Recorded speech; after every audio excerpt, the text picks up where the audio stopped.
భాగంగానే ఈరోజు ఈ ఒంగోలు నుంచి ప్రారంభిస్తా ఉన్నా ఈ రిజిస్ట్రేషన్ చేసి ఇస్తా ఉన్నా ఈ పట్టాలు, ఈ రిజిస్ట్రేషన్ చేసి ఇస్తా ఉన్న ఈ పట్టాల వల్ల జరిగే మార్పేమిటో తెలుసా?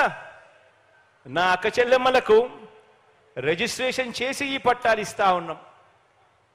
ఈ రిజిస్ట్రేషన్ చేసి అక్క చెల్లెమ్మలకు ఇచ్చే పట్టాల వల్ల జరిగే మార్పేమిటి అని అంటే, డాక్యుమెంట్ రిజిస్ట్రేషన్ అయ్యి ఉంది కాబట్టి ఆ అక్క చెల్లెమ్మలకు ఇచ్చే పట్టాలు రిజిస్ట్రేషన్ అయ్యి ఉంది కాబట్టి ఆ ఆస్తి మీద ఆ అక్క చెల్లెమ్మలకు ఉన్న హక్కులు భద్రంగా ఉంటాయి.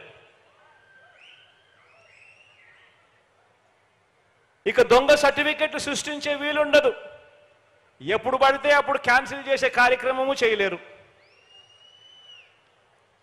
మీ సమీపంలో ఉన్న 15,000 గ్రామ వార్డు సచివాలయాలకి వచ్చిన ఆ సబ్ రిజిస్ట్రార్ సేవల ద్వారా అక్కడే గ్రామ వార్డు సచివాలయాల్లోనే మీరు ఎప్పుడు కావాలంటే అప్పుడు ఆ ఆస్తికి సంబంధించిన సర్టిఫైడ్ కాగితాలు అంటే సర్టిఫైడ్ కాపీలు ఎన్నిసార్లు అయినా పొందవచ్చు.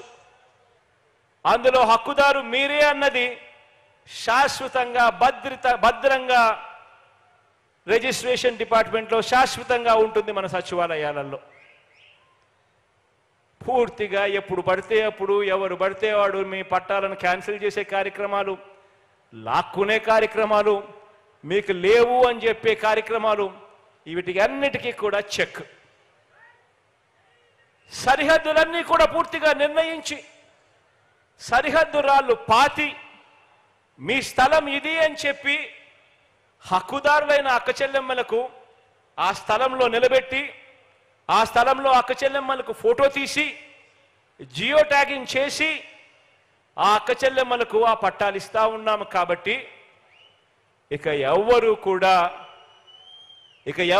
కూడా ఆ ఇళ్ల పట్టాలను కబ్జా అనే కార్యక్రమం ఎవరు కూడా చేయలేరు.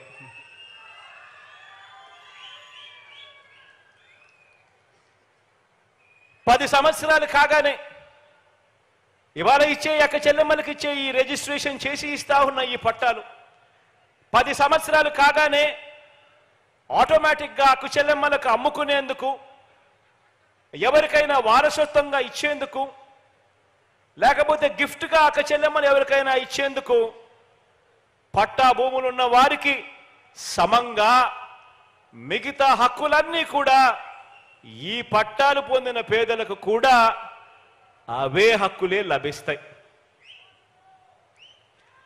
10 సంవత్సరాల తర్వాత ఏ తేదీ నుంచి సర్వ హక్కులు లభిస్తాయో తేదీతో సహా స్పష్టంగా కూడా మీకు ఇచ్చే రిజిస్ట్రేషన్ డాక్యుమెంట్లో పేర్కొనుంది. పట్టా భూమిని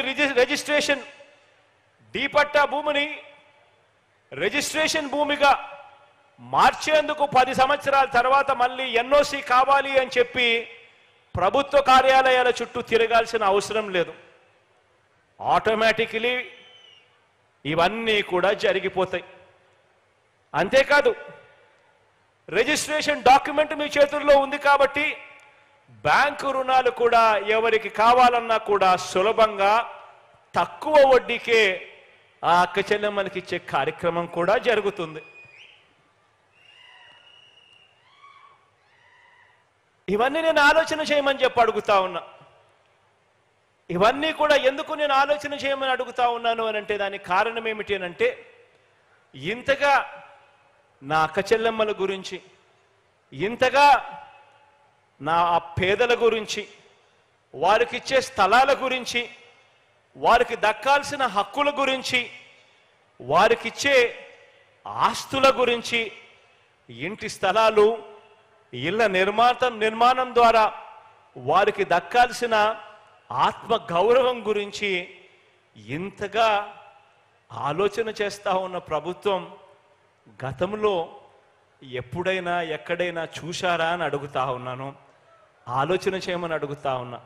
కారణం ఏమిటి అని అంటే, ఆ అక్క చెల్లెమ్మలకు ఒక మంచి అన్నగా, ఆ అక్క చెల్లెమ్మలకు ఒక మంచి తమ్ముడిగా ఈరోజు ఈ ముఖ్యమంత్రి స్థానంలో వాళ్ళ బిడ్డ ఉన్నాడు కాబట్టే ఇవన్నీ కూడా జరుగుతూ ఉన్నాయి అన్నది